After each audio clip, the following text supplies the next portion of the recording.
Hello students, good morning. हम कर रहे थे अपना चैप्टर नंबर 4 जिसका हमने इंट्रो किया था लास्ट वीडियो में। तो हमने उसमें बात की थी कि ओरेस्टिड नाम के एक साइंटिस्ट थे जिन्होंने हमें बताया था कि जब किसी वायर के अंदर करंट फ्लो होएगा तो वहाँ पे मैग्नेटिक फील्ड क्रिएट होएगा और वहाँ पे जो मैग्नेट में डिफ्लेक्शन होती है। ठीक है, तो जैसे ही ओरेस्टिड ने एक्सपेरिमेंट दिया था हम उसकी बात कर लेते हैं कि ओरेस्टिड ने क्या बोला था। ओरेस्टिड ने बोला कि अगर हमारे पास मान लीजिए मान लीजिए अगर हमारे पास कोई वायर है, इसे हम बैटरी से कनेक्ट कर देते हैं तो यहाँ से करंट फ्लो होना स्टार्ट हो जाता है। और मान लें कि यहाँ पे कोई नीडल रखी हुई है तो उसके अंदर क्या होगी, डिफ्लेक्शन होएगी। ठीक है, हमने पढ़ा था कि कोई वायर रखी है, उसमें जब करंट फ्लो होएगा तो मैग्नेट में डिफ्लेक्शन होती थी। ठीक है, अगर सपोज कर लीजिए कि उसने एक्सपेरिमेंट में देखा कि यहाँ पे कोई मैग्नेट पड़ी हुई है और यहाँ से करंट फ्लो हुआ है तो वो डिफ्लेक्शन किस डायरेक्शन में हुई है। ठीक है, और ओरेस्टिड ने हमें यही चीज़ें बताई। ठीक है, तो यहाँ पे एक सिंपल सी ट्रिक होती है जिसे हम बोलते हैं कि हमें पता है कि जब हम मैग्नेट को किसी स्ट्रिंग से लटकाएंगे तो वो नॉर्थ साउथ पोल डिडक्ट करती है। ठीक है, मान लीजिए कि यहाँ पे भी इसने अपना साउथ और नॉर्थ इस तरह से डिडक्ट कर लिया। ठीक है, तो जब ये साउथ है ये नॉर्थ है और यहाँ से करंट फ्लो हुआ तो हमने देखना है कि मैग्नेट जो है उसने डिफ्लेक्शन जो दिखाई वो किस डायरेक्शन में दिखाई।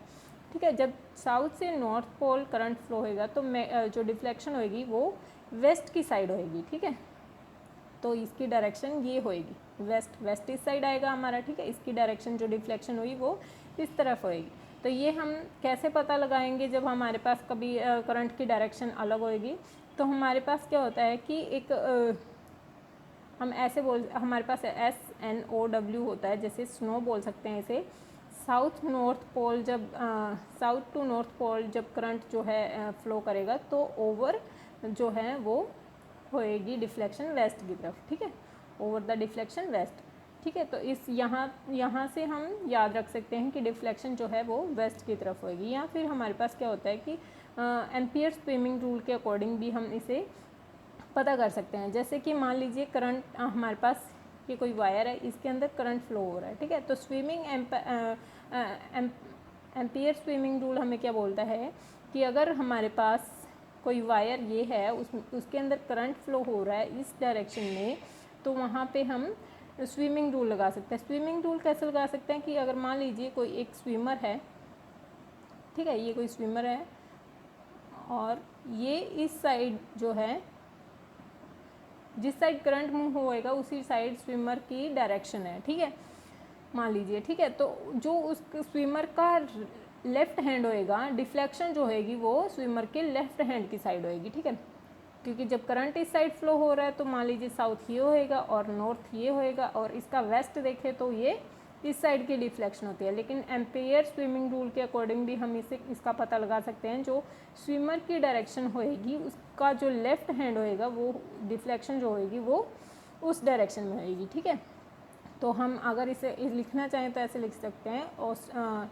Orested observed that if a magnetic needle is placed near a current carrying wire, the needle show deflection for a moment। ठीक है, ये बात हमने की है क्लियर की जब ओरेस्टेड ने जो बताया कि अगर कोई मैग्नेट है वो पड़ी हुई है, मैग्नेट की नीडल है वो किसी वायर के पास पड़ी है और उसमें से करंट फ्लो करवाया तो वहाँ वो हमें डिफ्लेक्शन शो करेगी एक मोमेंट के लिए। ठीक है, if a current is flowing from south to north then deflection is over west. तो जब करंट जो है साउथ से नॉर्थ की तरफ फ्लो होएगा तो डिफ्लेक्शन जो होगी वो वेस्ट की तरफ होएगी, या फिर सच एज बोल सकते हैं जैसे स्नो होती है। ठीक है, this is according two ampere swimming rule. Ampere swimming rule के अकॉर्डिंग जो डिफ्लेक्शन होएगी वो वेस्ट की तरफ जाएगी। ठीक है, उसके बाद हम 2-3 बातें नोट कर सकते हैं यहाँ से।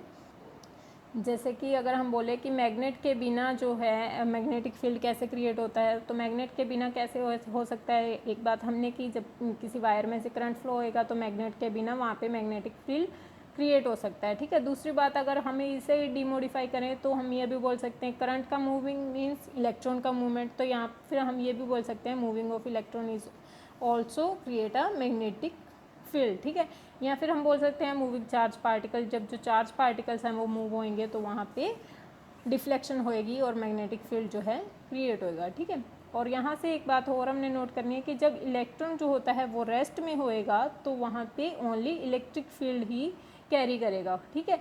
लेकिन जब हम बोलेंगे कि इलेक्ट्रॉन जो है मोशन में है तो वहाँ पे इलेक्ट्रिक फील्ड और मैग्नेटिक फील्ड दोनों ही होंगे वहाँ पे, ठीक है, दोनों फील्ड कैरी होंगे, ठीक है। उसके बाद आता है हमारे पास मैग्नेटिक फील्ड, ठीक है। मैग्नेटिक फील्ड क्या होता है, आपको पता हो, आपने लोअर क्लासेस में भी पढ़ा होगा कि जो एरिया वहाँ पे बन जाता है मैग्नेट के सराउंडिंग में, जो एरिया बन जाएगा उसे ही मैग्नेटिक फील्ड बोलेंगे, है ना। जैसे मान लीजिए हमारे पास ये कोई, इसे इरेज कर लें,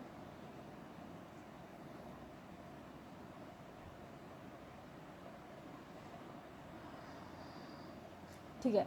जैसे मान लें कि ये कोई हमारे पास मैग्नेट है, ठीक है, और इस मैग्नेट के चारों तरफ जो फील्ड बनेगा, इस तरह से फील्ड बनेगा कोई एक, उसे ही हम मैग्नेटिक फील्ड बोलेंगे। मान लीजिए कि यहाँ पे कोई आयरन का कोई पीस पड़ा है, तो वो इस फील्ड में, अगर मैग्नेट के फील्ड में नहीं आ रहा तो वो ये मैग्नेट उसे अट्रैक्ट नहीं कर सकती, ठीक है। यहाँ पे आ गया तो भी नहीं अट्रैक्ट कर पा रही क्योंकि ये इसके फील्ड से परे है, ठीक है। जब जैसे ही वो इसके थोड़े से फील्ड में आ जाता है तो ये अट्रैक्ट कर लेगी, जब इसके बिल्कुल नियर होएगा तो ये आयरन को या जो भी जिस चीज़ को इसने अट्रैक्ट करना है मैग्नेट ने, वो जल्दी से अट्रैक्ट कर लेगी। तो मैग्नेटिक फील्ड क्या हुआ, the space around the current carrying conductor up to which it can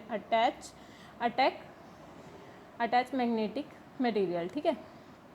ऐसा स्पेस या फिर ऐसा space around the current carrying conductor, उस करंट कैरिंग कंडक्टर के अराउंड जो है ऐसा स्पेस जो उस मटेरियल को ईजिली अट्रैक्ट कर ले, वही हमारा क्या हो जाएगा, मैग्नेटिक फील्ड हो जाएगा, ठीक है।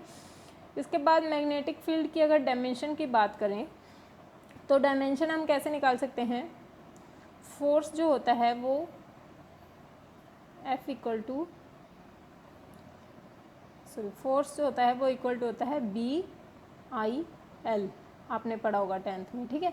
तो यहाँ से फोर्स जो है BIL के इक्वल है, तो इसकी डायमेंशन निकालने के लिए हमें क्या करना पड़ेगा, B हमारा मैग्नेटिक फील्ड है ना, इसकी हमने डायमेंशन निकालनी है, तो हम B जो है उसे एक साइड में कर लेंगे और हमारे पास क्या आ जाएगा, फोर्स अपॉन में IL आ जाएगा। I क्या है हमारे पास करंट और L क्या है लेंथ। तो फोर्स की डायमेंशन आपने +1 में भी पढ़ी होगी, की थी जब हम +1 में थे, तो उसकी डायमेंशन होती है m1L1T-2।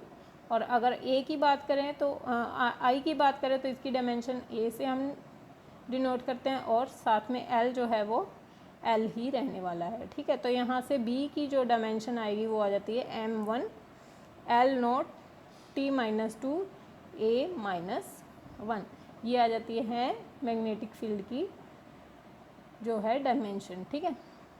तो उसके बाद बात करते हैं कि हमारे पास ये था मैग्नेटिक फील्ड और लॉरेंट्ज फोर्स। तो लॉरेंट्ज फोर्स क्या, मैग्नेटिक फील्ड आपने पढ़ लिया, लॉरेंट्ज फोर्स क्या होता है, जो मैग्नेटिक फील्ड और इलेक्ट्रिक फील्ड का कॉम्बिनेशन हम करते हैं या फिर दोनों को ऐड करेंगे तो हमारे पास क्या होता है, लॉरेंट्ज फोर्स आ जाता है। F is equal to FE plus में FM, इलेक्ट्रिक फील्ड और मैग्नेटिक फील्ड में जो फोर्स लगने वाला है वो क्या होगा, लॉरेंट्ज फोर्स होगा, ठीक है। ये अभी आप कर लोगे ईजिली। इसके बाद आ जाता है magnetic force on a current carrying conductor, ठीक है। किसी भी करंट कंडक्टर के अंदर जो कोई भी हमारे पास करंट कैरिंग कंडक्टर है उसके अंदर मैग्नेटिक फोर्स जो है कैसे फ्लो करता है, तो वही है जो हमने अभी किया था। इसकी एक एक्सपेरिमेंट है, एक्सप्रेशन है, वो हम बाद में डिस्कस कर लेंगे, ठीक है। अगर आप कर सकते हैं तो कर लें, ईजी है। जो अभी हमने पीछे किया था वही है कि किसी करंट वायर के अंदर जब करंट फ्लो करेगा तो उसके अंदर जो है मैग्नेटिक फील्ड कैसे क्रिएट होएगा, ठीक है। उसके बाद आ जाता है motion in a magnetic field, ठीक है। तो ये इस motion in a magnetic field में हमने क्या बात करनी है कि हमारे पास डायरेक्शन क्या होएंगी, कि मैग्नेटिक फील्ड की डायरेक्शन कैसी हो सकती है, ठीक है। Motion in a magnetic field, motion means जो मैग्नेटिक फील्ड के अंदर जो है उसकी डायरेक्शन किस किस साइड जा सकता है। एक तो हम ऐसे बोल सकते हैं कि स्ट्रेट वायर में उसकी डायरेक्शन जा सकती है, या फिर जो हमारे पास क्लोज लूप हो सकता है उसके अंदर मैग्नेटिक फील्ड किस तरह से मूव करेगा। तो हमने मैग्नेटिक फील्ड जनरली हमने मैग्नेटिक फील्ड की बात करनी है, स्ट्रेट वायर में कैसा होएगा या फिर कोई हमारे पास क्लोज्ड लूप है उसके अंदर कैसा होएगा, ठीक है। तो अगर स्ट्रेट वायर की बात करें तो मान ले मैग्नेटिक फील्ड क्या हो सकता है। अगर मान लीजिए हमारे पास कोई स्ट्रेट वायर है, ये स्ट्रेट वायर है, ठीक है, सॉरी इस साइड ले लेते हैं पहले ईजी, ठीक है। ये हमारे पास कोई स्ट्रेट वायर है, इसके अंदर करंट मूव हो रहा है, ठीक है। तो स्ट्रेट वायर के अंदर हम करंट कैसे डायरेक्शन निकाल सकते हैं, राइट हैंड थंब रूल के अकॉर्डिंग।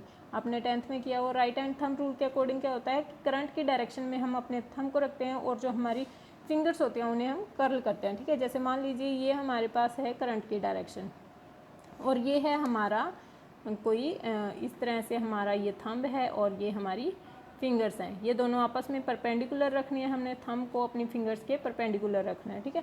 मान लीजिए ये थंब है और ये हमारी जो है हथेली लगा लें और ये हमारी फिंगर्स हो जाएंगी, ठीक है। इस थंब को हमने इस हमारी जिस साइड करंट की डायरेक्शन है उसके ऊपर रखना है और इन फिंगर्स को हमने जो हमारी ये फिंगर्स हैं इन्हें हम इस तरह से कर्ल करेंगे, यहाँ पे हमारा थंब हो जाएगा और फिंगर्स हमारी इस साइड कर्ल हो जाएंगी। तो जो कर्ल से जो अगर कर्ल की जो डायरेक्शन होगी उसके अकॉर्डिंग हम क्या कर सकते हैं, स्ट्रेट वायर की में डायरेक्शन निकाल सकते हैं, ठीक है। तो हमने बात की थी जब हम इनवर्ड हमारे पास जो है मैग्नेटिक फील्ड इनवर्ड की साइड जाएगा तो वहाँ उसे हम किससे डिनोट करेंगे, क्रॉस से, और जब आउटवर्ड की तरफ आएगा तो यहाँ से जब वो कर्ल फिंगर में से मैग्नेटिक फील्ड बाहर की तरफ आएगा तो इसे हम किससे डिनोट करेंगे, डॉट से, ठीक है। स्ट्रेट वायर के अंदर हम ऐसे बना सकते हैं और इसके अंदर हमारे पास जो सर्कल्स होते हैं कोसेंट्रिक सर्कल्स में आती है, ठीक है। मैग्नेटिक फील्ड जो है वो कोसेंट्रिक सर्कल्स की शेप में होता है, ठीक है। उसके बाद आता है हमारा क्लोज लूप। क्लोज लूप हमारा किस टाइप से हो सकता है, जैसे मान लीजिए ये हमारा क्या है, क्लोज लूप दे रखा है, ठीक है। क्लोज लूप में किस तरह से निकाल सकते हैं हम, ये हमारा क्लोज्ड हो गया है, ठीक है। सर्कल जो है यही हमारा क्लोज्ड है, ठीक है। उसमें तो हमारे पास स्ट्रेट वायर थी और हम इस तरह से इनवर्ड जा रहे थे और इस साइड से बाहर की साइड आ रहे थे, ठीक है। तो क्लोज लूप में क्या होएगा, इस तरह से हमारा जो है करंट फ्लो होएगा और अगर इस साइड करंट फ्लो हो रहा है तो मैग्नेटिक फील्ड की डायरेक्शन क्या होने वाली है,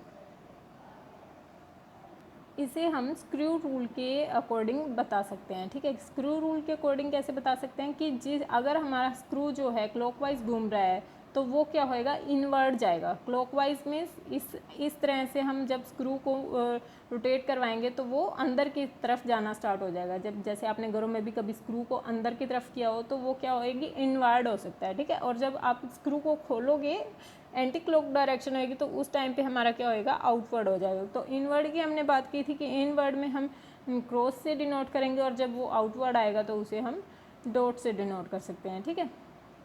उसके बाद एक है इस तरह से हेलिकल मोशन में। हेलिकल मोशन में मीन्स मैग्नेटिक फील्ड की डायरेक्शन ये है और कंसेंट्रिक सर्कल्स हमारे मैग्नेटिक फील्ड की डायरेक्शन ये है और कंसेंट्रिक सर्कल्स हमारे इस तरह से मूव हो रहे हैं, ठीक है। तो इसके अंदर आपको एक बात याद रखनी है कि जो मैग्नेटिक फील्ड है और जो करंट है ये ऑलवेज क्या होते हैं, आपस में परपेंडिकुलर रहेंगे, ठीक है। Magnetic field and current are always perpendicular, ठीक है। तो ये हैं आपकी डायरेक्शन मैग्नेटिक फील्ड की, ठीक है। बाकी का हम करेंगे अपनी नेक्स्ट वीडियो में अपना नेक्स्ट टॉपिक, ठीक है। Thank you.